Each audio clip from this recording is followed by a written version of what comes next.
Hello friends. So today we will start with chapter number 5 of Bharatiya Nagrik Suraksha Sanhita, which talks about arrest of persons. क्योंकि arrest बहुत important chapter है, इसलिए मैं chapter 5 से ही start कर रही हूँ. अब हमें पता है, अगर हम इंट्रोडक्शन की बात करते हैं तो अरेस्ट से क्या होता है. अरेस्ट जो है वो एक पर्सन की पर्सनल लिबर्टी को कर्टेल करता है. We can say that it is actually against article 21 of constitution of India. Why? Because it actually restricts the liberty of person. So, arrest उन्हीं केसेस में होना चाहिए जिन केसेस में required है.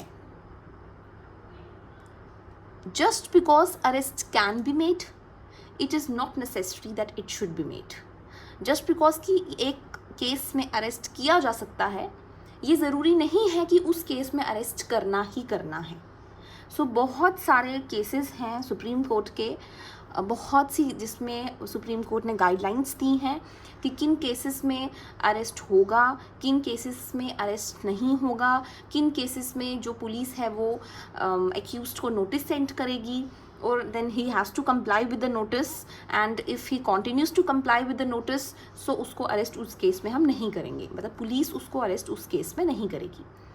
सो हम सेक्शन 35 स्टार्ट करते हैं of Bharatiya Nagarik Suraksha Sanhita of chapter number 5 which talks about arrest of persons. अगर हम सेक्शन 35 की बात करें, वो बात करती है व्हेन पुलिस में अरेस्ट विदाउट वारंट, कि विदाउट वारंट कब पुलिस अरेस्ट कर सकती है. अब हमें पता है हमारे पास दो तरह के केसेस होते हैं. We have a cognizable case and we have a non cognizable case. जो कॉग्निजेबल केसेस होते हैं वो सीरियस काइंड के होते हैं, एंड उन केसेस में the police has power to arrest without warrant, also power to investigate without warrant. But in the non-cognizable cases, police cannot arrest without the warrant. So हम पढ़ रहे हैं कि किन केसेस में पुलिस विदाउट वारंट अरेस्ट कर सकती है.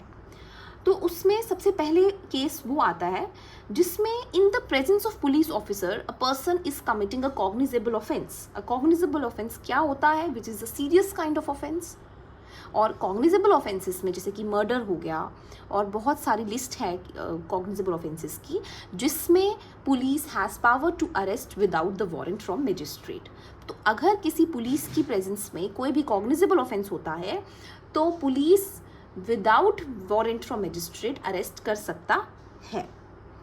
सेकेंड केस वो है जिसमें अगर कोई रीजनेबल कंप्लेंट है या कोई क्रेडिबल इंफॉर्मेशन मिली है या कोई रीजनेबल सस्पिशन है that a person has committed a cognizable offense punishable with imprisonment for a term which may be less than 7 years or which may extend to 7 years whether with or without fine.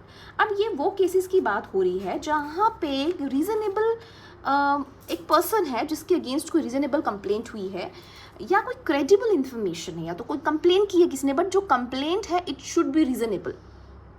और second है जहाँ पे एक credible information मिलती है या कोई reasonable suspicion है. देखो हर वर्ड के आगे इन्होंने रीजनेबल लगाया है, तो जो सस्पिशन जो है जिसके बेसिस पे आप अरेस्ट करोगे वो रीजनेबल होना चाहिए.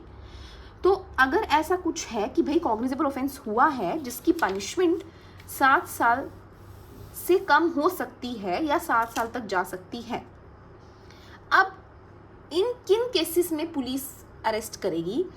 जहाँ पे पुलिस के पास रीज़न टू बिलीव है on the basis of such complaint, information और सस्पिशन कि उस इंसान ने वो ऑफेंस किया है.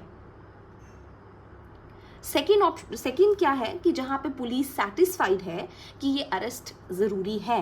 किस लिए? कि वो पर्सन जो है वो फर्दर कोई ऑफेंस कमिट ना करे. सेकेंड, वो प्रॉपरली, मतलब जो पुलिस है वो प्रॉपर इन्वेस्टिगेशन कर पाए ऑफेंस की, और उस इंसान को रोकने के लिए कि वो ऑफेंसेस जो उसने किए हैं उसके जो एविडेंसेस हैं उनको डिसअपेयर ना करे, टेम्परिंग ना करे, और लोगों को इंड्यूस करके, थ्रेट करके उनको थ्रेटन ना करे कि वो कोई भी सर्कमस्टांसेस डिस्क्लोज ना कर दें. तो इन केसेस में पुलिस जो है वो without warrant from magistrate arrest कर सकती है। और इम्पॉर्टेंट प्रोविजन ये है कि जो पुलिस है he shall have to record the reasons while making arrest. His reasons should be in writing. So the word shall is used in the section which means that it is mandatory for the police officer to record the reasons for arrest, कि उसने क्यों arrest किया है उसके reasons को उसको लिखने पड़ेंगे, उसके पास डिस्क्रिशन नहीं है, इट इज़ मैंडेटरी, उसको करना ही पड़ेगा। एंड इसका एक प्रोविज़ो है जो ये कहता है कि अगर पुलिस ऑफिसर जो है जहाँ पे उसको लगता है कि इस सबसेक्शन में अरेस्ट करने की ज़रूरत नहीं है तो भी वो रीजंस रिकॉर्ड करेगा कि मैंने क्यों अरेस्ट नहीं किया। So even if you are not arresting a person तभी भी पुलिस को रीजंस रिकॉर्ड करने हैं। फिर नेक्स्ट पॉइंट हमारा है कि जहाँ पे कोई क्रेडिबल इंफॉर्मेशन किसी इंसान के खिलाफ मिलती है कि उसने कॉग्निजेबल ऑफेंस किया है जिसकी पनिशमेंट जो है वो 7 साल से ज़्यादा हो सकती है, या फिर उसने कोई ऑफेंस किया है जिसकी पनिशमेंट डेथ सेंटेंस है और उस पुलिस ऑफिसर को रीज़न टू बिलीव है उस इंफॉर्मेशन के बेसिस पे कि उस इंसान ने वो ऑफेंस किया है, तो इस केस में भी जो पुलिस है वो विदाउट वारंट अरेस्ट कर सकती है। फिर नेक्स्ट पॉइंट है कि the person is proclaimed as an offender. तो obviously if he is a proclaimed offender the police has the right to arrest him without warrant. Next point ये कहता है कि if he is in possession of the stolen property तो police कर सकती है, या फिर वो पुलिस ऑफिसर को उसकी ड्यूटी को एग्जीक्यूट करने में ऑब्स्ट्रक्ट करता है या वो उसकी कस्टडी से भागता है या अटेम्प्ट करता है भागना, एस्केप करना, he is a deserter from arm forces, या जिसके खिलाफ कोई रीजनेबल कंप्लेंट आई है या कोई क्रेडिबल इन्फॉर्मेशन मिली है या सस्पिशन है कि उसने कोई ऑफेंस किया है इंडिया के बाहर जो अगर इंडिया में किया गया होता तो उसको पनिशमेंट मिलती। सो ये कुछ ऐसे आपके पास हैं पॉइंट्स, हम बोल सकते हैं केसेस हैं जिन केसेस में जो पुलिस है वो विदाउट वारंट अरेस्ट कर सकता है। अब इसमें इसी सेक्शन में एक बात और बताई गई है कि अगर कोई पर्सन है जिसने कोई नॉन कॉग्निजेबल ऑफेंस किया है या जिसके अगेंस्ट कोई कंप्लेंट आई है या कोई क्रेडिबल इन्फॉर्मेशन मिली है तो उसको हम अरेस्ट नहीं कर सकते हैं जब तक कि हम वारंट मजिस्ट्रेट से ना ले लें, because it is a non-cognizable case and in the non-cognizable cases police cannot arrest without the order of magistrate.